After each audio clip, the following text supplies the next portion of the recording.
Hi friends, welcome to தவா cook and health tips. இன்றைக்கி இட்லி மாவு வச்சு பால் பணியாரம் எப்படி பண்ணுறதுன்னு தான் பார்க்க போகிறோம். வாங்க எப்படி பண்ணுறதுன்னு பார்ப்போம். அதுக்கு நான் இட்லி மாவு எடுத்து வச்சுருக்கேன்.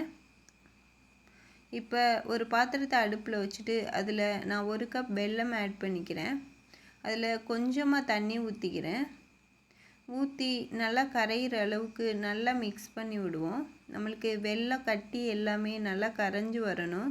இதுக்கு பாகுபதம் தேவையில்லை, சும்மா கரைஞ்சி வந்தாலே போதும். இந்த மாதிரி கரைஞ்சி வந்தோடனே ஆஃப் பண்ணிவிட்டு நம்ம எடுத்து வச்சுருக்க இட்லி மாவில் அப்படியே வடிகட்டி ஊற்றிக்கிடுவோம்.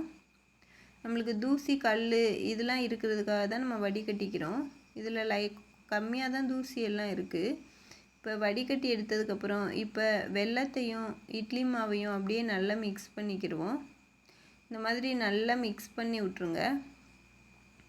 நல்லா மிக்ஸ் பண்ணிவிட்டு இப்போ ஏலக்காய் ஆட் பண்ணிக்கிடுவோம் கொஞ்சமாக.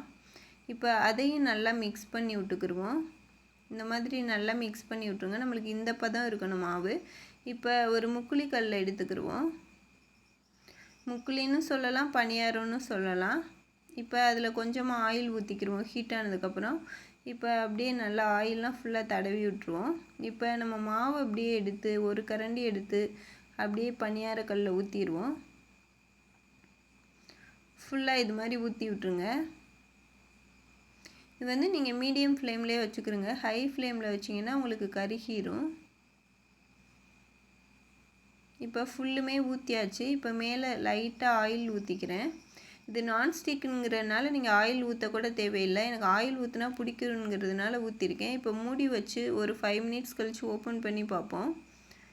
இப்போ நல்லா ஒரு சைடு வெந்துருச்சு. இப்போ அப்படியே ஃபுல்லுமே திருப்பி விட்ருவோம்.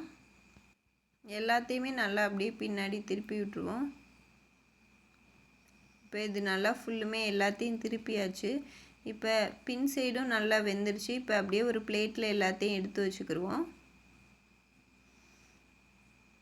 இப்போ எல்லாத்தையுமே எடுத்து வச்சாச்சு. நான் ஃபுல் மாவையுமே சுட்டுட்டேன். எனக்கு இவ்வளோ முக்குளி கிடச்சிருக்கு. இப்போ நம்ம பால் செஞ்சுருவோம், தேங்காய் பால். அதுக்கு நான் ஒரு அரை மூடி தேங்காய் எடுத்து அப்படியே மிக்ஸி ஜாரில் போட்டுக்கிறேன். போட்டுட்டு இதை அப்படியே நல்லா அரைச்சிக்கிறேன், இந்த மாதிரி உதிரி உதிரியாக. இப்போ அதில் நல்லா சுடு தண்ணி ஊற்றிக்கிறேன். சுடு தண்ணி ஊற்றினா நம்மளுக்கு பால் கொஞ்சம் நல்லா திக்காக வரும். அதையும் அரைச்சி எடுத்துகிட்டு வந்துட்டேன். இதை அப்படியே ஃபில்ட்ரு பண்ணிக்கிறோம் வடிகட்டி வச்சு. அப்படியே நல்லா பால் மட்டும் நல்லா நான் ஃபஸ்ட்டு பால் மட்டும்தான் எடுக்கிறேன். அப்படியே வடிகட்டி எடுத்துக்கிறேன். எடுத்துகிட்டு நான் ஒரு அரை கப் அளவு சுகர் ஆட் பண்ணிக்கிறேன். உங்களுக்கு இனிப்பு தேவையான அளவு சுகர் ஆட் பண்ணிக்கிறேங்க. ஆட் பண்ணி நல்லா மிக்ஸ் பண்ணி விட்றேன். அவ்வளோதான், நம்மளோட தேங்காய் பால் ரெடி ஆயிடுச்சு.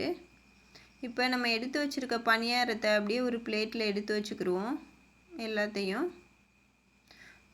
ஃபுல்லும் பிளேட்டில் எடுத்து வச்சதுக்கப்புறம் நம்ம தேங்காய் பால் ரெடி பண்ணி வச்சுருக்கோம் இல்லையா, அதையும் அதில் ஊற்றிடுவோம்.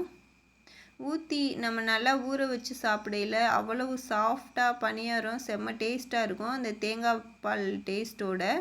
இது மாதிரி செஞ்சு பாருங்கள் ஃப்ரெண்ட்ஸ். பார்த்துட்டு எப்படி இருக்குன்னு சொல்லிட்டு கமெண்ட் பண்ணுங்கள். மறக்காமல் நம்மளோட சேனலை சப்ஸ்கிரைப் பண்ணிடுங்க. அப்படியே பக்கத்தில் உள்ள பெல் ஐக்கனை கிளிக் பண்ணி ஆல் கொடுத்துருங்க. அப்போ தான் நம்ம போடுற வீடியோ எல்லாமே நோட்டிஃபிகேஷனில் வரும்.